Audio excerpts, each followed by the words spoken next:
guia que eu vou passar para vocês fazerem a instalação aqui tá nesse material de apoio, certo? Então a primeira coisa que a gente precisa fazer para rodar tanto o React Native quanto o React normal é instalar o Node. Ambas essas tecnologias elas trabalham com base no Node.js, certo? Então eu vou seguir com vocês aqui. Eu estou numa máquina virtual Lubuntu, é a última versão LTS, é o 18.04, certo? Eu vou fazer essa instalação passo a passo. Eu só instalei o Lubuntu aqui porque é mais leve para rodar na máquina virtual, mas a partir do momento que a gente tiver com tudo instalado, aí tanto faz a plataforma, os comandos vão ser iguais, a programação vai ser exatamente a mesma, certo? Então só essa etapa inicial aqui que eu pretendo fazer na máquina virtual, beleza? Então pessoal, o Node você pode instalar ele de várias formas diferentes, né? Inclusive se você entrar lá no nodejs.org, a primeira versão que aparece é um download lá, que você baixa ele em binário. Eu particularmente prefiro que se faça isso com o Package Manager, certo? Então, sempre tendo um gerenciador de pacotes fica mais fácil depois você atualizar ele, mudar de versão, enfim. Então eu coloquei um passo a passo aqui para cada um dos sistemas mais comuns, né? Então Ubuntu, mas isso vai se aplicar a qualquer uma das distribuições Linux. Inclusive, se você entrar no link lá, ele vai ter para vários outros além do Ubuntu, certo? O macOS e o Windows, né? Eu não vou detalhar a instalação em Mac e em Windows, mas na aula, se alguém precisar, a gente segue. A única coisa que eu adianto é que no Mac, para quem trabalha com programação, é muito comum usar o Homebrew. Então, instala via Homebrew, que é um comando só. A única coisa que tem que tomar cuidado aqui é para manter a versão LTS, que no caso aqui é a 12, né, atual.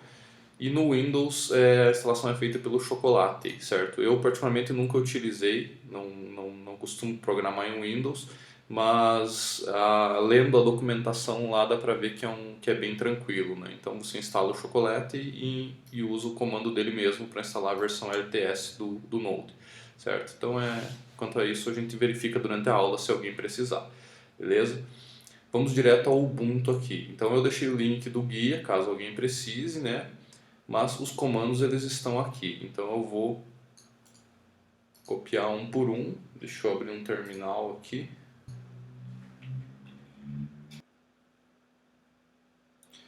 Beleza. Ele já pede aqui que instale o Node mesmo, né? E ele sugere que instale também as ferramentas de compilação. Eu já coloquei isso no guia aqui, então, para facilitar.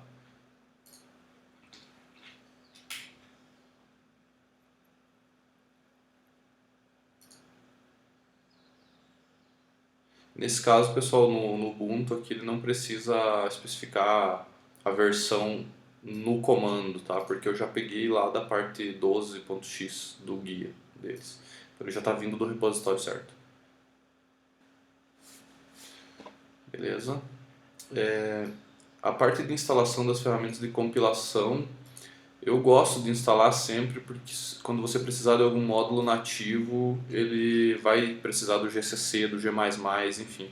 Então eu gosto de instalar aqui nos Ubuntus da vida, nos dispositivos, nas distribuições baseadas em Debian, eu gosto de instalar o Build Essential, que é um pacote que já tem tudo ali, né? Então, inclusive aqui já vinha, né? Basicamente seria isso no Linux aqui. Aí a gente testa, né, tanto o Node quanto o NPM para ver se ele veio a versão certa. Então 12.16 e o NPM vai ser a versão 6 ou alguma coisa. Isso aqui não precisa bater exatamente com o de vocês, tá? Pode ser que isso mude de tempos em tempos. O que é importante é que a versão principal aqui seja a mesma, tá? Porque, por exemplo, se você for rodar isso lá no Node 10, pode ser que alguns dos pacotes que a gente está utilizando já não funcionem, tá? Então, para quem tem outros projetos com Node na mesma máquina, eu sugiro dar uma olhada no NVM, né, que é o Node Version Manager, que aí você consegue ter várias versões do Node na mesma máquina, sem dar problema, tá certo? Eu não vou abordar aqui, mas fica a dica aí para vocês. O que mais? A gente vai precisar de um gerenciador de pacotes, tá? O próprio NPM é um gerenciador de pacotes, mas o padrão que se usa é o Yarn, tá? O Yarn é um pouco mais poderoso e mais fácil de usar, digamos.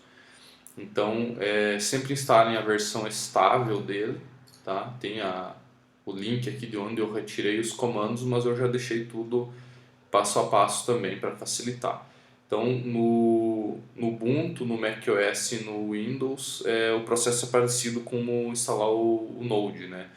Então, no Mac seria com o Brill, no Windows com o Chocolate, e aqui no Ubuntu a gente instala via apt, certo? Então, são dois comandos aqui que vocês precisam executar. Primeiro, adicionar a chave, depois o repositório,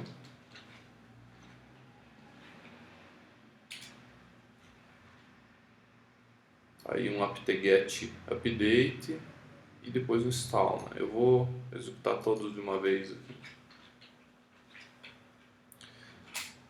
Um detalhe interessante, pessoal, é isso aqui, ó, no install recommends, porque o Yarn ele vai tentar instalar o Node de volta, né? A gente acabou de fazer isso, então não precisa.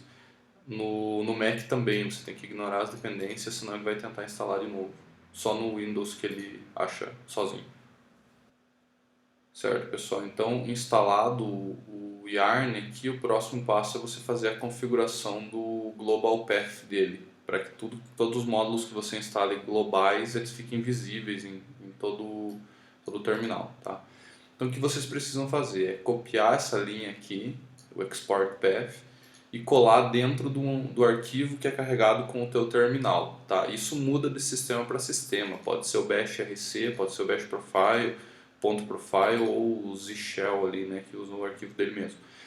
Então, verifiquem aí qual dos arquivos que vocês estão executando, tá? E simplesmente colhem lá no final. Então, eu vou dar um exemplo para vocês com o Bash RC, tá? Aí vocês verificam em qual o sistema de vocês está carregando.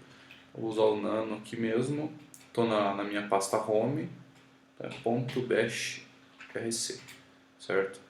Então lá no final do arquivo eu colei aqui o Export Path, né? Que ele vai pegar o que já tinha mais o path do Yarn, beleza? Então façam o teste aí e vejam em qual arquivo o sistema de vocês está funcionando, certo? Caso tenha problema com algum pacote global aí mais para frente, a gente verifica aí. Feito isso, pessoal, basta a gente verificar se o nosso Yarn está instalado, está na versão correta. Tá? Como eu falei anteriormente, pode ser que a versão mude aqui, né? Mas o importante é que a versão maior aqui seja 1 ponto alguma coisa. Se você instalar direto o Yarn pelo apt-get sem aquele repositório, você vai pegar uma versão 0 ponto alguma coisa. Não vai funcionar, tá? Pode ser que dê algum problema. Então certifique-se de seguir todos os passos ali. Em termos de console e ferramentas, seria isso. Agora a gente precisa do quê? A ferramenta para programar. Eu sugiro que vocês usem o Visual Studio Code, o VS Code. Mas tanto faz, tá? Quem já tem outros editores ali que quer utilizar, não tem problema, certo? Eu vou mostrar aqui para vocês como que seria o do VS Code, mas basicamente você baixa um .deb, um RPM, depende de qual sistema, e ele se instala, basicamente é isso, tá? Eu tenho já ele baixado aqui e eu vou mostrar para vocês uma extensão que eu particularmente acho legal. Coloquei até como opcional aqui, se você não quiser instalar não tem problema, que é esse Material Icon Theme. O que é interessante dessa extensão? Ela te traz um monte de ícones ali que condizem com os tipos de arquivos, né? Então, se você tem um arquivo .js, ele vai aparecer um íconezinho do JS, né? Não como um arquivo de texto comum, né? Material Icon Theme. É esse aqui. Então, esse cara aqui, ele deixa bem mais fácil de enxergar o que são pastas de debug, o que são pastas, arquivos de log, enfim, ele te traz uma infinidade de ícones específicos para cada tecnologia e para cada tipo de arquivo, né? Então, se vocês quiserem, vocês instalam ela ali. Pessoal, do VS Code é basicamente isso. Para a gente começar a disciplina já é o suficiente. Eu vou fechar ele aqui e retornar para as nossas ferramentas. Então agora na sequência a gente tem que instalar o cliente do Expo, certo? Então isso vai ser instalado lá no teu celular, você procura na loja de aplicativos, Expo Cli. e também no nosso terminal aqui. Eu já vou utilizar o Yarn, que a gente acabou de configurar, então isso funcionaria em qualquer plataforma. Já adicionei ele como global para ficar o Expo Cli ficar visível em todos os projetos e todas as pastas. Beleza, pessoal, terminou a instalação aqui do Expo Cli, certo? Então eu vou mostrar para vocês agora só como criar o projeto Hello World e na próxima aula a gente passa a trabalhar em cima desse projeto, entender as pastas, os arquivos e tudo mais, certo? Então, Expo init e o nome do teu projeto, né? Então aqui eu vou chamar de Hello World mesmo. Ele te pede aqui qual template você quer utilizar. A gente vai utilizar o Blank mesmo, que é o básico, e a nossa intenção é escrever o código todo do zero. E ele já está utilizando por padrão o Yarn aqui como gerenciador de pacotes, mas pode ser em algumas versões ali que ele peça se ele quer usar o Yarn ou não.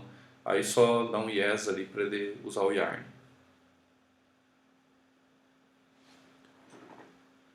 Quando concluir a criação do teu projeto aqui, então você move para a pasta lá, um cd Hello World e aí Yarn Start.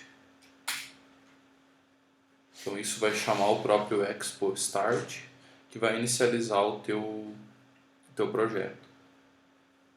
Do jeito que ele vem configurado por padrão, o teu projeto ele abre o Developer Tools aqui e você vai ter um QR Code para poder acessar o teu sistema do teu celular. Então, quando você estiver com o Expo Cli instalado no celular também, basta você abrir o Expo Cli e fazer a leitura desse QR Code. Detalhe que ele precisa ser tunelado na mesma, ele precisa estar na mesma rede LAN, tá? Então aqui como eu estou na máquina virtual, é melhor utilizar o túnel, certo? Que aí o teu projeto ele vai para o servidor e volta. Então aí provavelmente na rede da universidade vocês não vão conseguir usar o modo LAN, tá? Eu executei ele aqui no meu telefone mesmo.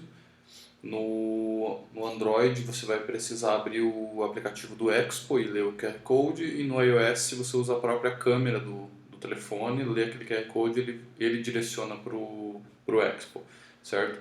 Então lembrando só dessa questão do túnel aqui, se vocês tiverem redes separadas ou alguma rede bloqueada que um dispositivo não consegue enxergar o outro, vocês usam o modo túnel, que aí ele envia para o servidor e baixa de volta no teu celular. Se você estiver na mesma rede, na mesma Wi-Fi, você usa o modo LAN, beleza? Então é isso, pessoal. Até a próxima aula.